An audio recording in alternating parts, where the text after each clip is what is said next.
Bonjour à tous et merci de nous rejoindre dans votre magazine, l'hebdo de l'aménagement du territoire, votre magazine qui vous donne beaucoup plus d'informations sur votre ministère, sur l'urbanisme, sur l'aménagement du territoire.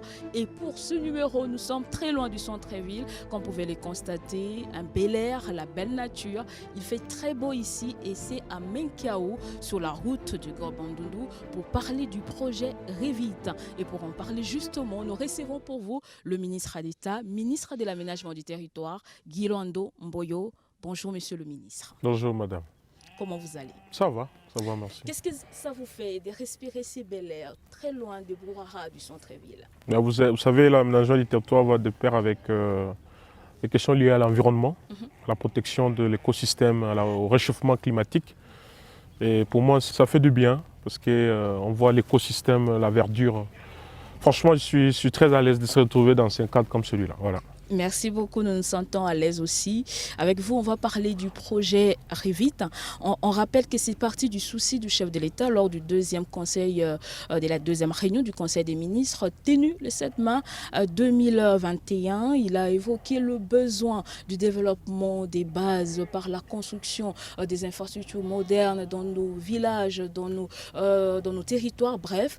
Et vous vous êtes approprié ce projet que vous matérialisez aujourd'hui par Revit. Qu'est-ce que nous pouvons retenir par Revit? Vous l'avez si bien dit, vous savez, lorsque le chef de l'État, le président de la République, annonce une vision, il appartient à chaque sectoriel, en ce qui le concerne, de traduire ça en termes d'action. Et quelles actions constituent dans l'intégralité ce qu'on appelle le programme du gouvernement. Et l'aménagement du territoire, c'est un des piliers très importants au niveau des programmes d'action du gouvernement qui est dirigé par son Excellence, Monsieur le Premier ministre Samuel Okode Kenge.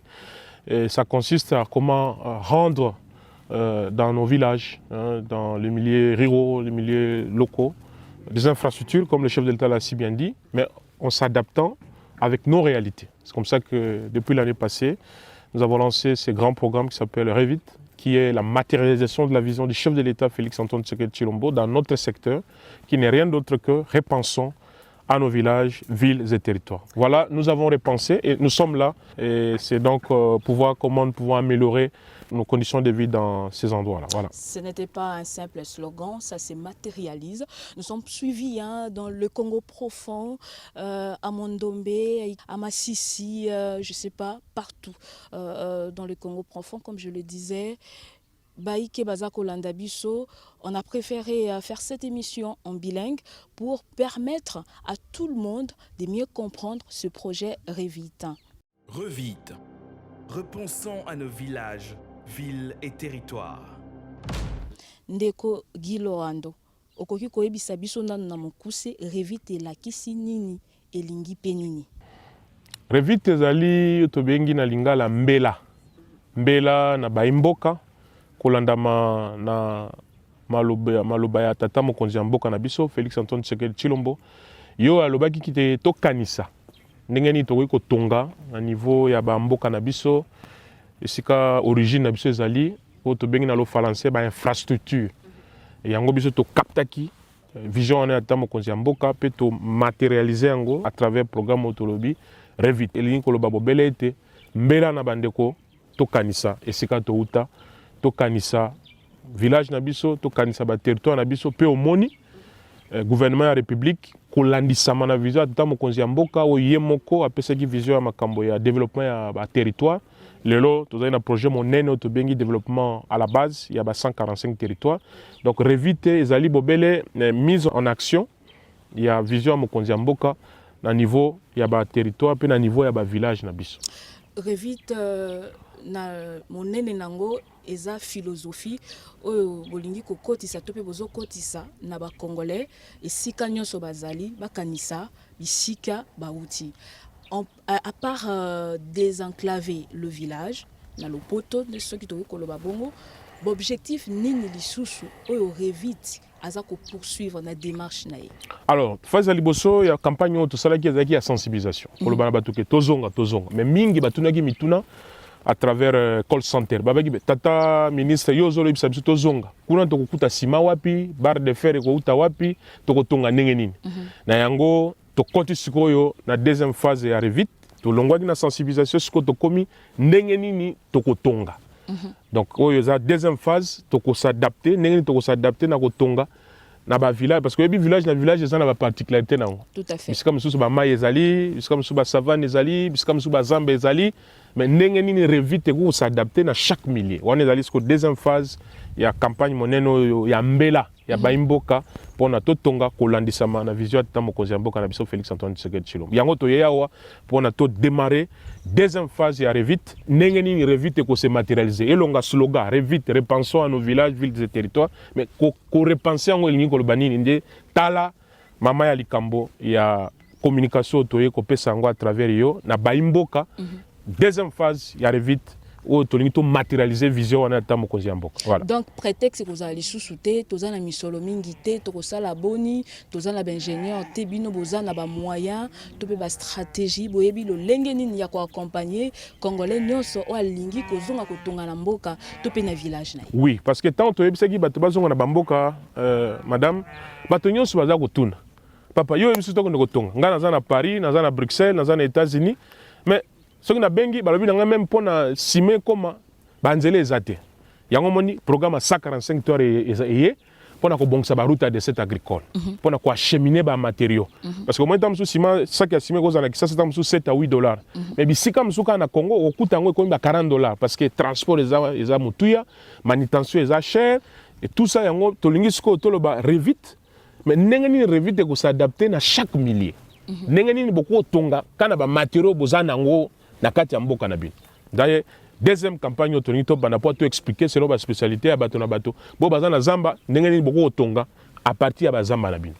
Boye malamu o bakino balobaka kimona meso yango toya wana minkao po tokokai kosala émission en revite na plateau mususu na bureau mususu na sika mususu ce qui to kitia eza pour na pamba te eza parce que tozo lakisa matérialisation ya kotonga na ba moyen nyonso bokoki ko disposer nango yango bomemi biso a tata ministre na permission na yo est-ce que tokoki komona o ezo salima a na minkao koyeba nini eza ko se passer réellement. Mais avant na mema yo maman okende ko sala découverte na pesa moi histoire muke na seconde muke boyebi Congo eza na richesse hein otolobaka les solutions sont en nous maman na fandaki na bureau tant to lancer makambo ya revite tango ba délégué na biso ministère ba kendeki ba tambolaki un peu partout le coin na lobaki na ba province nyonso mais ba komaki pe na Sidubangi province ya Sidubangi bakendaki na Gemena tango baza ko sala auto bengi vulgarisation Congolais moko ayoki abi makambo oyo ezolobama na ministère ya aménagement du territoire nde eza makambo nga nazalaka nango na idée na ngai ya kokokisa oyo tobengi na le français aza mpe tokobenga lokola un incubateur azalaki na projet na ye monene nde akutanaki na badélégué na ngai rapport ekomeli ngai un congolais mama eza teke moto auti un congolais nde totiaki na avion ayaki awa biso tolobi te théorie toyoka mpe mingi ba photo parce ba elenga ba photo makambo azosala na Sidubangi na Gemena nde eloko naza kosenga na yo tokende ko découvrir congolais wana ndenge nini à mettre en place ba idée kitoko évidemment na encadrement ya cabinet aménagement du territoire parce que ebi ba incubateur ba idée ko zala mais il faut ba lamba yango na ba spécialiste il faut ba lamba et talicité tata ministre Guy Loando aza ouvert na mutu nyonso aza na projet ya malamu pona koluka kotonga na mboka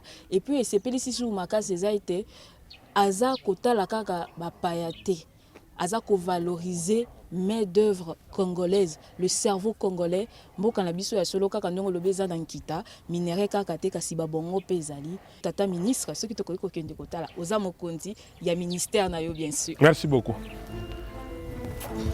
Tata ministre ayebisa biso ndenge bokutanaki na bato ya sud ubangi boye ndeti ingénieur ene bokutanaki na ye et kosala malisusu ndenge nini pona bandeko oyo bazwi peut-être chance te que bato mosusu bakende ba spécialiste na bino ya ministère bakende ko découvrir bango tant mosusu na ba manono na ba masisi prochaine campagne ya sensibilisation to puis ya vulgarisation et ko intervenir quand pour na ko dénicher ba talent ezobatama yango to sito bandi yango oyo pe naza ko profiter na plateau na yo pour na ko lancer un appel moni ndeka uti na Sidou Bangi kati ya espace ya Grand Équateur mais bo pe bazana ba idée ndenge ni to ndenge otangi kombota msu na manono ekoza la pe na ba masisi ekoza la pe na ba walikale ndenge nini avec ba matériaux locaux oyo ko senga biso te ba construction oyo ko senga ba béton ebelé ba ciment ebelé mais na ba moyen kaka na mboka ndenge to ko tongelo ko moko zali moderne kaka ba ndelete mais ba ndelo to bengi na ba forme moko un peu beaucoup plus moderne idée yango wana donc oyo pe na lancer appel na ba ndeko nyonso bazana ba idée ya malamu ba ko en contact na ministère aménagement du territoire pour être à travers le programme à 145 territoires où ils allaient comme infrastructure de base tous à la modèle type parce que au moins tu uniformisé bah n'enga banda collègue to tunga kangona des ordres mais nous avons une uniformité forme banda ce que nous attendons d'accord des chambres salon to aligner en des chambres salon selon ba normes écologiques parce que au Québec il faut préserver écosystème ils ont été au kataka banzete nengwana et quoi même sur le réchauffement climatique mais ba spécialiste ya cabinet nangai ba ko dénicher et puis ninga na lobby za limbela na ba banso bazana ba idée malamu ndenge to ko tonga na ba on se base na ba richesse na biso tozana ngona kati ya ba village mais ko tongelo ko yo eza moderne tala lelo ndeko na biso René auti musika auti musika na Sidou bazo mona kaka tata ministre soko ko expliquer biso o eza nini bazo sala nini tena ko préférer ye moko René parce que omoni na lobaki tout à l'heure tango ya ye na ba discours na yambi ye na bitete vraiment toke no na zamba parce que yo lobi na ba milliers riro yango to ye awa na mboka e kaweza lokwa mboka te voilà yango moni ngala baki ngana ngaka kimona meso yango na baki yo moko sala yango asa bandi et ako expliquer biso dans combien de temps akoko tonga ba matériaux nini ekoko kokota na kati durée de vie yanda ko ngo eza nini et capacité na ngo eza nini je crois mituna wana eza technique na kotika yo ye moko omoni aza mutu musala sala ti Julien kuna pesa biso ndimola ya spécialité nini et puis capacité na ngoni toko tiango un peu partout na pesi yo moko tuna mituna poto to accompagner ye tata ministre accompagner biso to tuna ye mituna po ezala te ke tolobaki na sima papa René o auti Sidou Bangi. Bonjour papa René. Bonjour, vous êtes ingénieur, c'est ça? Bonjour. Bonjour, oui. Tokutio a ozo sala nini? Bokutinga awa na dotonga ndako na ba matériaux locaux. Ba matériaux locaux eza ba matériaux oyo tokutaka ngo na bazamba na biso na bamboka na biso et puis eza ba ndako oyo tosalaka epa na biso na mboka. Nde na kanisaki que ndenge ni te tokokotala ndenge totongaka ba ndako na mboka. Pe tobakiseli yango mwa mayele ya mundele muke po ke ndako wana eumela.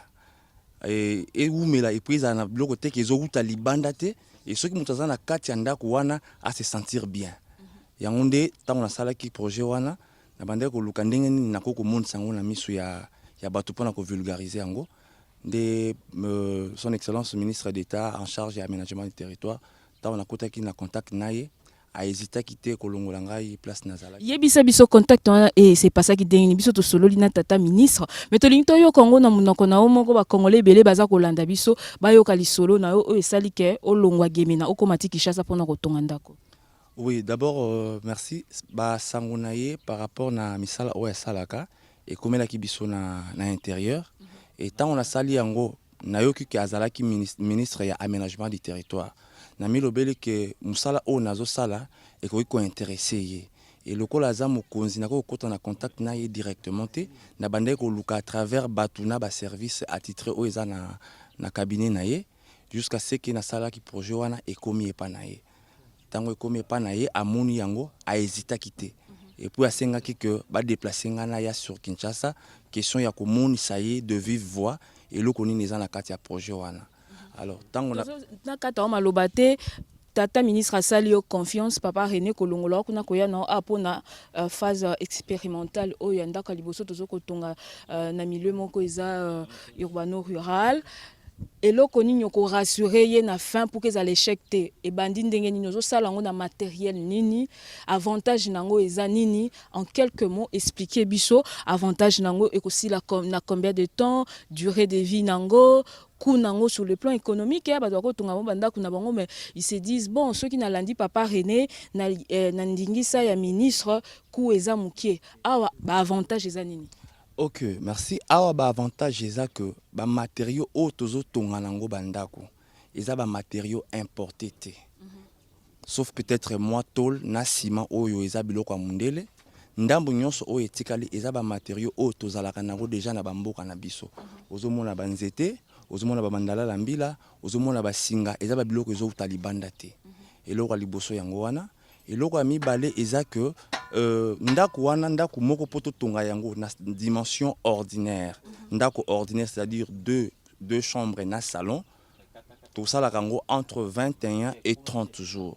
C'est-à-dire mikolo tukumi bale na moko kokoma mikolo tukumi satu ndako esili. Ce que durée de vie nango ko sa bambula boni. Oui, nazoya na lobi construction nango ezoaka biso entre 21 et 30 jours hors intempérie. So nazolo ba hors intempérie lingolo ba ke mukolo msubo ko ya ko sala boy mbula ebeti bo salite. Mais soto longoli mikolo wana mikolo o etikali to kangisi esika moko eza entre 21 et 30 jours. Et loko ami balé eza que ku ya ndako wana eza à portée de main. À part kaka ciment na tôle na biloko ya kokembisa oyo tokoki kosomba biloko mosusu nyonso tokozwa yango na bamboka na biso na bazamba na biso. Eloko ya misato otunaki durée de vie ya ndako. Déjà na mboka bandenge ya bandako wana type ya bandako wana sans que ekote eloko ya mundele otie kaka likolo otie ba makasa wana ya ndele na se bokangi kaka banzete na bamandala la mbila botie kaka poto apamba batie kutu crépissage ya cimenté. Soki même botoni bandeko baza na mboka bako certifier que bandako na état wana et ça là entre 12 à 15 ans. Ce qui est commis déjà 15 ans au mona, ba mabele bandi ko longwa, ba ndele bandi ko kufa pour na banda ko changer. Alors que oyo to longoli bandele, to tie ba manzanza batol pour que eumela. Et puis na place ya crépissage ya poto pamba, to sangisi zelo na ciment pour comme sango makasi. Et puis na banda ko ya mboka ezalaka na pavementé parce que batu na mboka bazana mbongo ya kutia ba pavementé mais biso awa tutie pavement et l'ingolo ba ke soki déjà na état primitif nango et tout ça la 12 à 15 ans biso to kanisi ki na makambo nyonso oyo tobakisi et ko mema yango na double pourquoi pas na triple ya durée de vie ordinaire nango. Donc bandako oyo durée de vie nango tozo estimer yango entre 30 à 45 ans. Merci beaucoup Papa René totiki yo ko continuer musala na yo toko zonga mikolo ekoya pour na kotala produit fini pour to apprécier. Merci beaucoup. Merci beaucoup Tata Mokonzi. Tomoni o penza balobaka ki mona meso na ba quinoa. Tomoni ndenge musala eza ko salema. Et on préfère bien Tata ministre, Tata Mokonzi. Tata ministre. Tata Mokonzi ka moko fati béton. Félix Antoine Tshisekedi. Biso doka Tata ministre. Tata ministre. Basali na ye. Biso wana tozozonga na plateau tomoni musala ndenge eza ko salema. Elingi koloba te revite eza kaka ya ministère ya aménagement du territoire te ceux qui te comprendre. Donc mutu nyonso esika zali akoki ko s'approprier nango. C'est ça. Mais akoki ko faire recours na expertise ya bino na nzela ba spécialiste. Absolument. Donc cabinet na biso aménagement du territoire, nazala ba conseiller, bazali spécialisé, ba urbaniste, ba architecte, ba ingénieur. Atako mona mboka yana projet bo ezate que tu adopter en kandengwana. Donc tous en phase d'expérimentation. Ba spécialiste bazo tala. Total ba finition ndenge ni ya bandi na se qualité ya ba matériaux pour que tout s'assure et que bato bakola na kati ya banda kwana baza bato. Yango comme vie ya bato ezali sacré biso lokola aménagement atako mwana mboka azana ba idée malamu kaka ndenge wana te tokoko tiango na disposition ya population yango tobaki biso moko to expérimenter asala koya moko promettre tokoya kotala ndenge nini sili pour que dès que tout ça sûr et certain tout ça li ba étude approfondie qualité tout ça ya durabilité solidité on ka ba intempérie on ka ba tout ce qui est ba influence naturelle et normale ba vent tout ça ndé toko étendre yango siko sur de grandes surfaces peut toko faire de ça un projet à gouvernement pour que tomeka ko mo ba ndele oni ndako ba ndele ndenge tonda kana ba mboka wana ndenge nini tokosala ngo ndenge ndeko alobi kotia mwa touche moko ya mwa modernisation mais ezalaka aligné na bamboka et puis tokoaccompagner ndenge omoni projet wana peut-être aexplikaki te mais tokotia mpe tout ce qui est énergie solaire ezaka bagroupe électrogène te oyebi bapollution ya nature bongo etali likambo ya mai ta mosusu na bamboka mutaza mosika na rivière akotongama kobika ndenge nini. Alors projet wana ezali projet moko intégrateur omoni alobi aspect ka ya construction mais tosala oyo babengi baaddiction d'eau eza baprojet boyebi toza na agence monene babengi yango ANSER eza agence oyo etalaka makambo ya énergie makambo mpe oyebi gouvernement c'est un ensemble c'est comme ça qu'on parle d'une équipe gouvernementale makambo baaddiction d'eau etali makambo ya développement rural mais aménagement territoire mpe eza na kati donc on va faire un projet complet ndenge nini en dehors de la construction courant ekouta wapi tolobi solution c'est énergie solaire makambo mpe ya mai omoni bato bamesala komela bamai ya babitoko mai yango bamelaka bayebi niveau ya acidité te niveau ya baparasite eza na kati te mais tokosala baaddiction d'eau bamai ezala potable et à côté de ça il y a tout ce qui va avec pour un développement harmonieux et espace physique kolandama na vision tata mokonzi ya mboka na biso pour que déjà mutu na mboka akomela mwa mai mpe akose sentir bien voilà. Tata ministre tokomi kokende na kosuka na émission na biso lelo ezalaki menkao tozotuna prochaine étape prochain village, prochain coin rural et kozala nini. Wana tokotika ba téléspectateurs ba pona. Biso esika nyonso mosala ekobenga biso tokokende. Moyebi maso esale makana planification pe programmation. Cabinet na ngai eza kotala après menkao tokokende wapi. Donc toko annoncer sur na ba moyebi biso toza ba umbo ya ba congolais. Musana biso ko salela pona ba congolais tokoyebisa bango. Prochainement tokokende wapi mais surtout souci ezali totala na ndenge nini ndako ekosila nga moko funa la pe na kati parce que alobaki te omoni na kati kuna na plan nango okomona ba toilette pe ezali on biso tobenga ba kikoso kikoso tomoni système ba kikoso wana mais ya tiango na mwa moderne nango totika mwa ba kikoso mais ba memi ko sukula na kati ya ndako ba toilette pe kozala moi salon ezali moi lotiliki moi télévision bi ba télévision solaire pe koma po batamso ba lobana mboka mais tokozo ba kura ba télévision pe solaire ko ya c'est un projet vraiment na boy ko loba mingi boyebi 145 territoires ezako ya oyo eza programme ya gouvernement nyonso wana ezako kota na kati ya vision ya tata mokonzi ya mboka pe na mise en exécution ya programme ya 145 donc bandeko bazaki na souci barre de fer ko omoni barre de fer ezawana même nenga lobaki sima omoni poto omoni batiaka baloli ape bozo bambaka ne baboka kana pof kaka ndenge bakosala yango mais na suka moi eloko moko ekoti mpo epesa mwa forme mpe ya bien mpo omoni pof wana ezaka licité ezaka mwa eloko makwanza mais bakokrepire yango na ndenge mpe ya mwa bien atie mpe okomona yo moko ndenge mpe ye alobaki nango bi esala yanga mabi yango mona welisaka ya mais yango nayebisi na bino alakisa no biso randi na yango tokolakisa yango na mboka mobima yango nde tokosunga tokosala ete ke todupliquer yango c'est un Congolais c'est un incubateur aza mutu auti soki peut-être tokoencadre ye tokoaccompagner boyebi toza na ministère monene ya entrepreneuriat ezali auti kocréer OPEC mpe ezali na niveau entrepreneuriat à niveau pays gouvernement, il y a tout un programme à accompagner. Tu vois, c'est un jeune. Donc vraiment, c'est notre obligation comme gouvernement. Pays ali na vision à tamoko. Yombi yemoko le bagi to ça ba millionnaire congolais. Pourquoi pas payer à développer biso cité moko na technique yo. C'est pas impossible. Et puis ça va type de maison un peu différent avec des matériaux locaux. Prétexte ça lisusu te. Oh ngala tonge pa na biso to kozonga la mboka na bino boani sika kolala te. Mais oyebi to créer agence monene. Bien agence nationale d'aménagement du territoire pour développer projet. Ça veut dire que biso moko otindi to sali ba plan. To yena sika to zui to sali plan. Urbanisation to tracer ba rue ba bisika ba école kozala wapi banque ceux qui banque pe lingeya na modèle to tongele agence à banque. To tia banque wapi hôpital kozala wapi école kozala wapi dès que to sali to bengi ba plan locaux d'aménagement anati siko ekoya. To sala pe promotion immobilière mais na ba modèle oyo. Pour que bandeko baza musika ba États-Unis diaspora alinga tonga po moni so ba biso na tini mbongo ba lianga mbongo ba musuku to tonga ndako kana photo apamba abika kana WhatsApp ba tindela yanda ko etonga maka na WhatsApp ye moko ndoka ndako etonga mate mais au moins na anat to ko aider bango pour que alinga tonga na mboka parce que souci ya moto origine ya moto eza na village moto na moto so ba ke et pas ya ba X eza wapi ndako na bango ezaka Kinshasa ezali pa na biso pona ba mususu eza pona bango neti bateke umbu mais bato nyonso ebele Kinshasa ezala mboka na biso te donc to aider bato tozonga Kinshasa comme na plus de 10 millions de personnes na modèle tozokende il faut tout le connaître de congestion.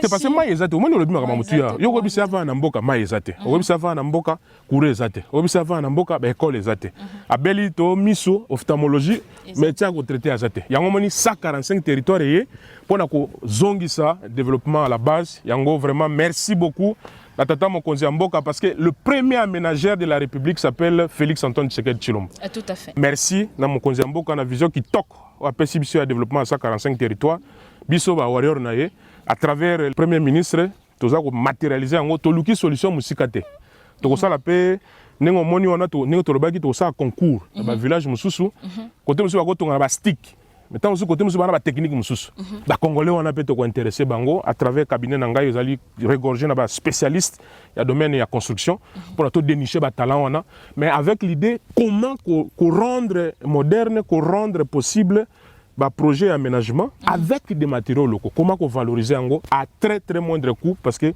Kobo Sanate to tenir compte na pouvoir d'achat à la population nabiso. Tout à fait. Merci beaucoup tata ministre Guy Loando Mboyo na rappelé koza ministre d'État, ministre de l'aménagement du territoire oyamba kibiso anaminkao et sika to beti masolo est très intéressante sur Revit et puis to moni matérialisation nango na construction yandaku oyo naba comment dit ba moyen de bord o epesameli ingénieur wana biso moko to moni bino pe ba bolanda kibiso bo moni yango. Merci Mingi, tata ministre.